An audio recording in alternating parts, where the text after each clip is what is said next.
Facebook Live. Right. Ni bulu pinakatalanga na porong di kiro chukumena no ni radio and VTFM 92.2 FM. Nan rendre ngamodengo na vito ko ni binaka ni biskete kana binaka na Baker's Fresh breakfast crackers. Terkal marama na babu binaka birto na kandaru orto may baita bichukan rendre ngamodengo na mbogina no.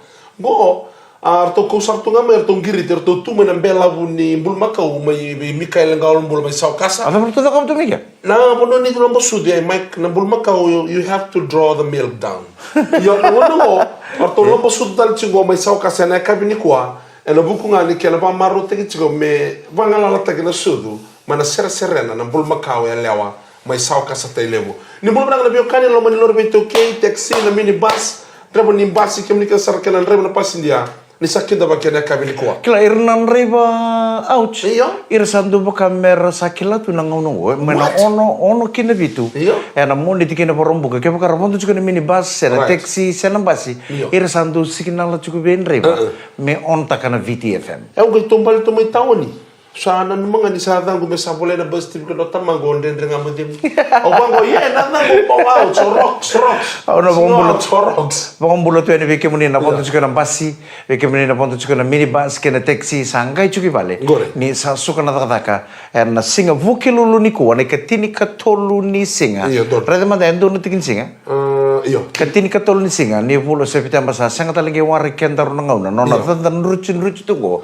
Darungai kenta talanga salang tali na seri ni singa sudah Merry Christmas kena Happy New Year. Ano ba na singo mo si pambulot ko yo arnayan ra be kityo ni mbati wale.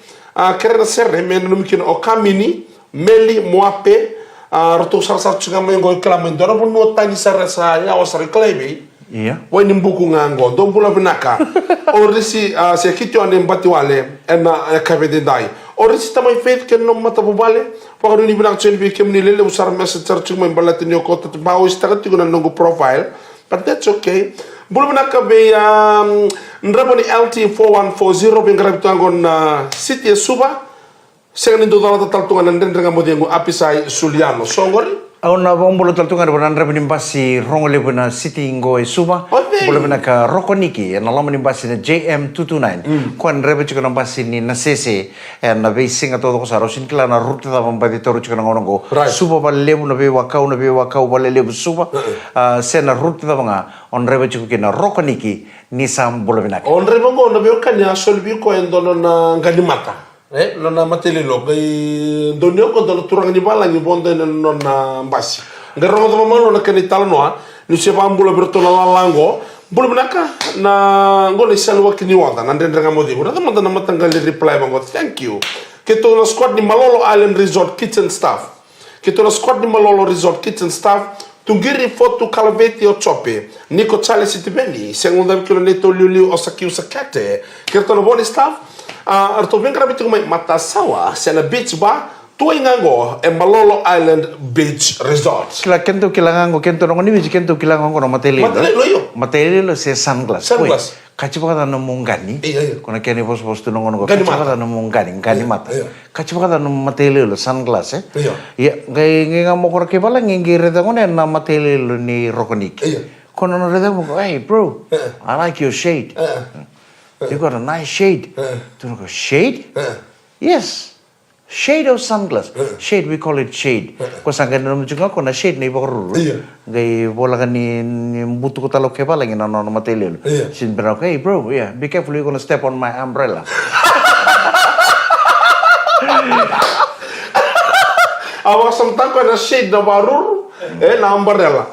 Salah ko cikun nambasi saling ulit ang talo ko ya. Na shade ya na material. Na shade. O tiyan luto ndako ni ndribo na material. Yo kay balangi. Ndako ndribo sarang dami dokina. Aray no Rokoniki ndribo chiko ba no nanggangalo na kay balangi ko ka. Yan buto ko na material kay material sule ba? Excuse me sir, right tunga ko na lilo. Excuse me sir. Because be careful, you're gonna step on my umbrella.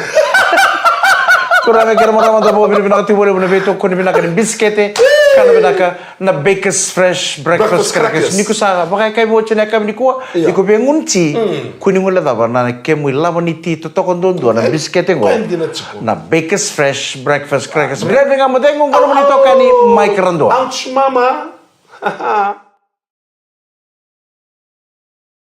Ni sa mbulu pinakatali. Ni mbulu pinakangko nandre nga mo dengu ni bito ko ni pinakachunga ni biskete kana pinaka na Baker's Fresh breakfast crackers. Na itabi ta mga ikong karabo chukana kabini kuwa sosa sosa ngo na tunggo. Ena non rabani ngune ngo na sosa veke meni na nau na non tapi pal ni kurro. Sengai tebu chunga na imbedi kana sa bakro chunga na ipakai kabi. Ena kabini kuwa veke meni na sengai bondo chunga na basi. Sa bakro ni pinaka sombutale memba dimbuno. Oni ni pinaka juga ni, ena lo meni basi, lo meni minibus, ena taxi, ena moto kanga begitu ke mai bale. Sa ngoli juga bale, ni sa suka na job, ena dua talan singin ni tak kendai. Nandre dengan apa demo, sa kinta pagi ikut talan juga ni. So o Mr. Vukingo, ser menumikina mana toka o nambare, ena koro o waya lebu, mana ya tu sa balabu, kaketo wai tingo e wai ya bilo toka pambibi keto kersara. Na makumbui taisinga ena benumene Miss Dovuki ena kabini ko apisai suliano mbulu menaka pon ni menato LT 4140 pon ni menato tunga bi Futi Willem sem searching me Australia Samson Nangida oh man sa lebu talko but that's okay na pon ni menato tunga nande nga mo ne kabini ko e Christchurch chuko mengo na job pamimi chuko be selosi so pangano ni binatso ni bikem do na kabinda indai au teste ki ko ngambate ko sala chuchu meni suraja o Christchurch e chuko na North Island se South Island of New Zealand South Island of New Zealand che dona uno taka mai New Zealand dona kona ko le tu kina mai wala tu timaru wa la ko le bingara be non to Fiji Day au sa job jugo sa to bangara men dole MC ta kan bertemer combine ta the Fijian nationality here to collaborate with the Fijian nationality in New Zealand to be multiplied to the nation so that New Zealand knows that Fiji is in New Zealand. Oi, sangali pa puli kana. Sa mole ka sala induri to na hol ra oso. Erna turanga no kanda na basu, turanga marama. Era sana mawi, kai walangi kai bichiloma, kai walangi sa usa. Kala nandu indi ureda tu o sanga induri. Ladies and gentlemen, I would like to thank you for inviting me to come and MC your Fiji Day. But remember, my English is 6%. Now I'm broken English tegirtuka. Lida mo na songa. Sara mix but nirtali taka na broken. It's not a broken English. Bakair maru taka linda baya. Timaru It's like that. Timaru. Timaru chuki South Island. South Island. Au sa lesu cuma ni suranja. Au sa lesu cuma au sa butuki North Island nga. Sember butuki na South. Au sa nrebo hotel nga may Auckland di pokan doi Wellington.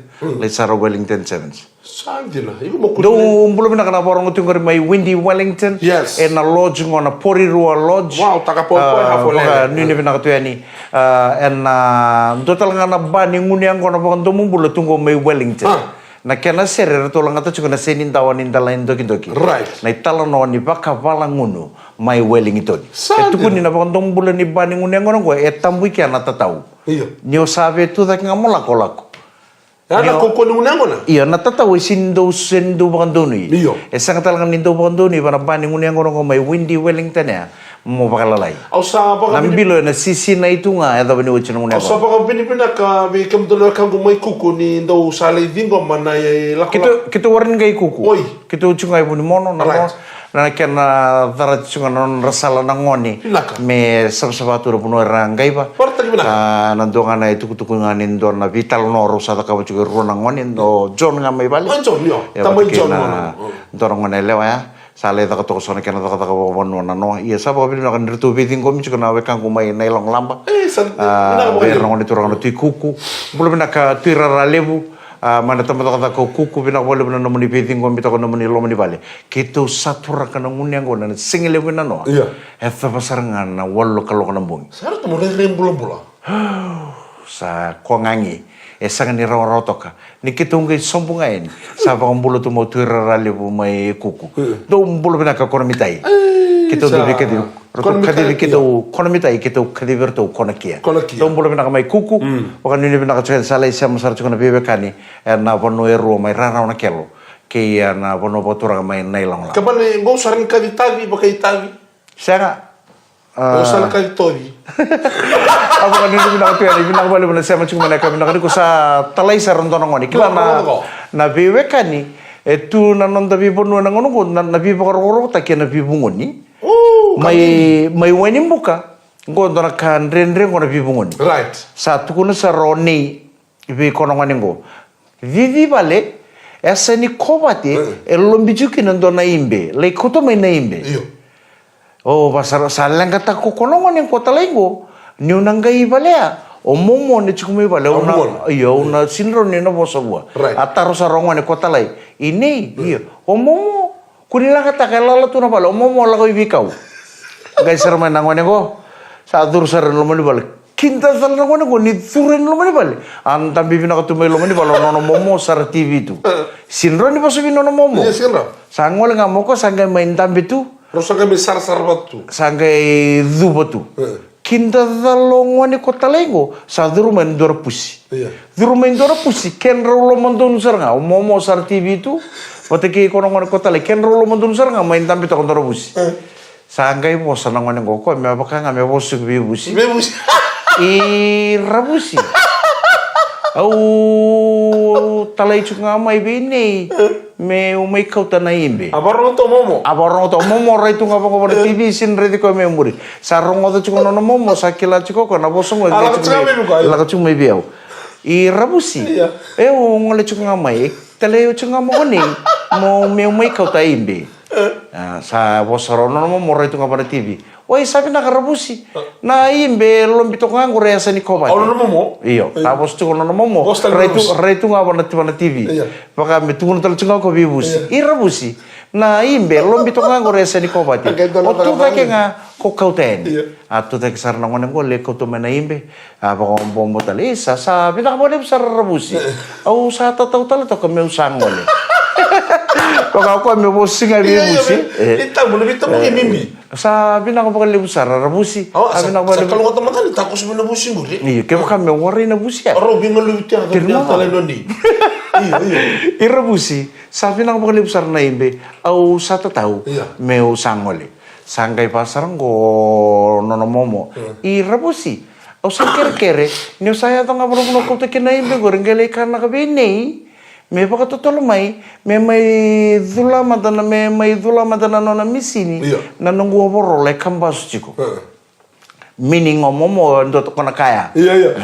gai kere ini ngambil foto tolo me mai dula madana nungu oboro le kambas tu leus talongan ngo sa kau ten na imbe ni sangga le tukuno kon itu kutu sa kere momo Iya.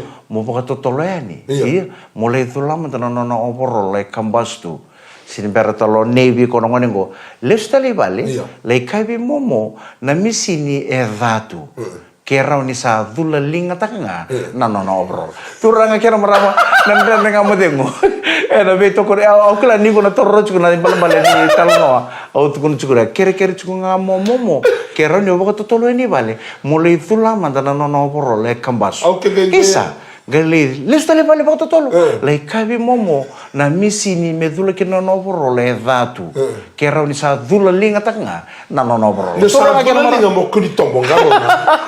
Kurang kira marama na nrede nga modemo na beto ko rin binaka tsagari biskete kana binaka na Baker's Fresh Breakfast Crackers. Ano ba bulot sigo be ya rich koro. Sandor ka na alam mo ni kung bulot ka chumo mo ni telefon. Ano ba istara chuko ng profile. Tamay verlay si rabo bo bulot binaka serve num chuka kina na matakam na ni ko na bubale. Rebo ni bon kuru Iki mo sa warin mata ka chuko na ponong ko saya kabi chuko na Yo ponong. so mataka. Derang dos siya mo may ba. Lighthouse Freight ngo ko naturang ni Amerika ko vital lo chumo bikindaru.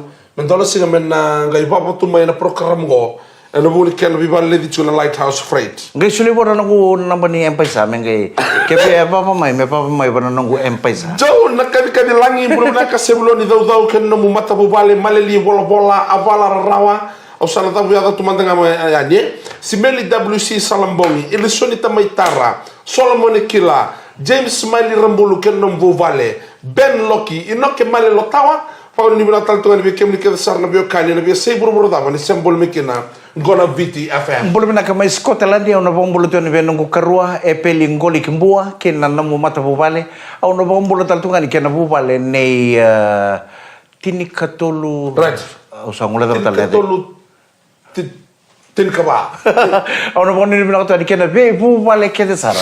rasa macam mai Skotlandi and kapi penang ni kuah ke kem total ngamai Englandi kena buru-buru lebu da banga oni sama macam mai kena sa sama chicken da patu na mona lebu liba ni VTFM Facebook live and andre ngamade ngene beto ko ni penaka ni biscuit kana penaka na Bakers Fresh breakfast crackers ke Pacific Energy we are who you are. Lebu sarna post sa lorich ko mai na Facebook. Dora post watch nang gitu ni biti bata kay Willis.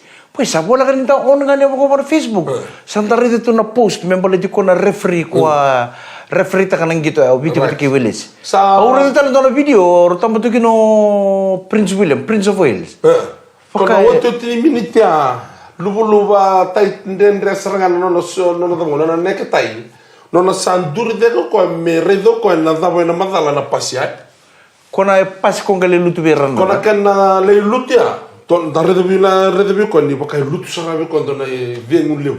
Na non lenga takasara ko ni na skonga ya. We don't know what's happening. Da ore de tala mo Facebook na comment e sang wala nga ni rabo sa pagkatata ki referee o Ken David. biasa buru-buru. Pero serangan na tu biasa buru-buru ngo son former England players and Irish players era tu kuno seranga ni sang ni binaka na nona baka tule wa referee nang gitu ya. Lebu sarana mata-mata ni kakamura gimana na tugu-tugu na bola tugu-tugu ber na biasa buru-buru. Era mai tal-tal no takachuna era na baka tule wa meta kabo referee na ngono ning gitu.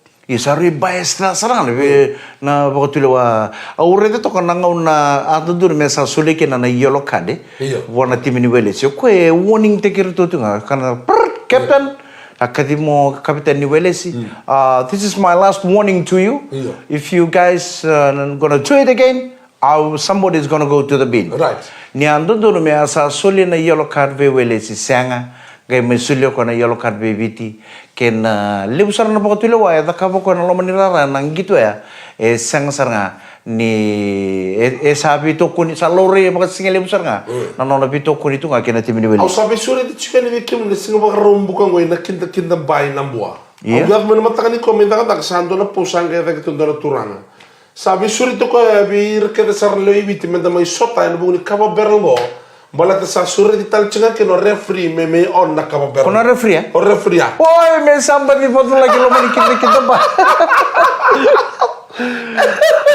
Yo, bandita ka tsula coach so rival lui artu sa tu bagaro no dorbo eno buku ningi to katarawa.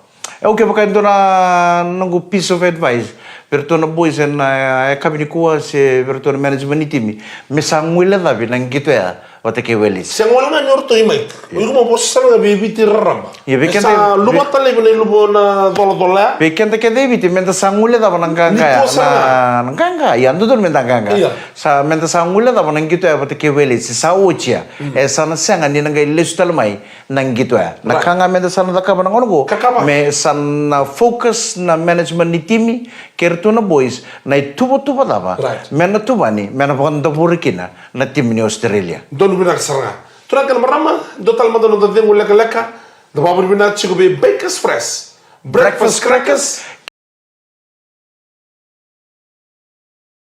Ni sampul pinakatali na wakanda o ni sama cuma nandren renga madengu ena kami ni singa vukilulu ni kuwani katini katol ni singa ni vulo sepita manggota le nomni to kani mic rando rocks nembuta ouch na bombulu tu ena na be sei purpura ta ngau ni sama cuma kena na kami ko sen dun tu ko ngau na ni nonda be semati be kema me vici sa kami ko ni singa vukilulu ni kuwa na katini katol ni singa ni vulo sepita ma so na ya sa ni purpura ko sa kemba takalele ni bordo so sa singa lebu so sambong lebu sa right bakang bulat tu ni, and kami pinang ni ko na puno ta mga oni sama tu mekena. Bike ni nanondo soti ni biti, oni sama cuma ya na tokola lama ki burbura, bakang ni pinang tu ni na puno ndela ni benuku, pinang boleh pinang karabitabi, and ya uwa ta mga oni sama cuma mekena, and ngalong. Boleh pinang simeli, gonga i malivani geng ni daka ngau ni sala, Daniele, daka ni balu o pita mbese, o Paula ke simeli wai kelo. Arto siya mo cuma eno buku ni taka ngoni sala mai malevani.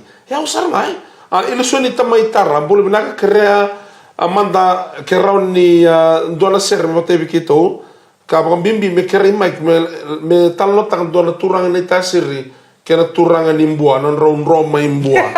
ena dona nguna saraya James Miley rambul naka ketonga ngora geng ni Forest Control Service ni Silandi mbula re na bolo na dobo chuma ina kamni ko inoke male lotawa ke kemni ke sara gona VTFM den renga modengu Pinaka kona ital no kotung chume kona turangan ita sirngori. Iya. Kila undo bangu kila suara ndo tukuna sando nangone ndo ya sa nangone ngo. Fola kan ibi pono kita ngai bicu ngo bakal koba. Right. Ndo pinaka na ya sa menden ndo le buli de talga mekina na bi proseso na bi pono ibi kai bakal sangon ni telebu. Sorong ngono bungan de tuinan ronga. Mo kila na poso bakanan ronga. Sena poso bakal maduato, poso bakal kaun robe, poso bakal lau. Right. Balate dona ngauna ona chuko na dona bonu bini kina sonna ke ngoni telebu chuko ndor bonu bini chicken na ngoni nan ronga era kase chiko iku saroni kila na da beru tukuna chiko yo kila tu na non robosa iya ngo ndona ngoni ni naitasiri okwe wa bukitu imbua gaile andone sarandon tarotaka kan ditangaun sala iya na kena tar chuko na number 8 highway right manilai taka sartu kina nangonengo nonong kay turunga ini mana company tara tangon sala ko referencer nga kina dorongan nimbua iya doten na po sa mga nitasiri doten na po sa mga mbua sarto tangon sala chukun dona kabi rtung galindo ni andona kor gaile da mana taka kan asa ni korea na kabi ya sa may baka bombo tu turang ni korea sa ni ngon sala isa dosa chukun turangan do tangon sala au sama ibu kau bombo juga na bukan itu kor kita sa marau ni saya tu maybe kita nongon salah. Naka. Au sa bau kere me salai ndo mentala ni sip ni korongo. Iya. Pala bakor nimbera nindong gay suka. Right. Sama ni pakan ni sarbi non rotumbos artong gay sararto mertu sa one ni pala bakor. Iya. Arto turai ni sang gay kata-kata nanguneng kon. Bilo sisinai gay sosok.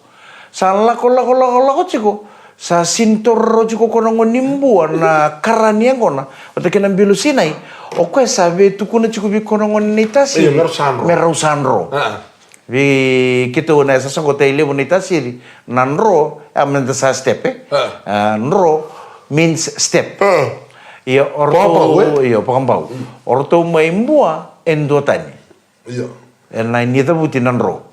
Sarong uneng kono chuko sanggay pinakata chuko kono nimbua. Merea ni merey mo kono nita sir mesikinal tako pa menero sa step.